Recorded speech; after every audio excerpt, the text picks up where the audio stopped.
واتل عليهم نبأ ابني آدم بالحق إذ قربا قربانا فتقبل من أحدهما ولم يتقبل من الآخر قال لأقتلنك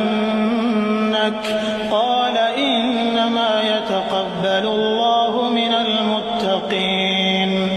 لئن بسطت إلي يدك لتقتلني ما أنا بباسط يدي إليك لأقتلك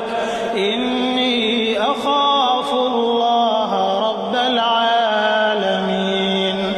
إني أريد أن تبوء بإثمي وإثمك فتكون من أصحاب النار وذلك جزاء الظالمين فطوعت له نفسه قتل أخيه فقتله فأصبح من الخاسرين فبعث الله غرابا يبحث في الأرض ليريه كيف يواري سوءة أخيه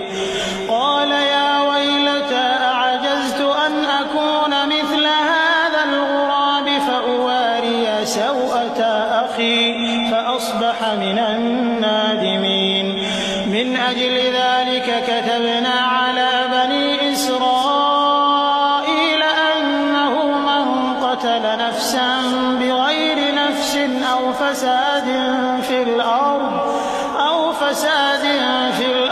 فكأنما قتل الناس جميعا ومن أحياها فكأنما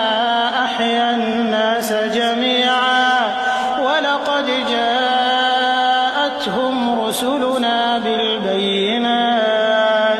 ثم إن كثيرا منهم بعد ذلك في الأرض لمسرفون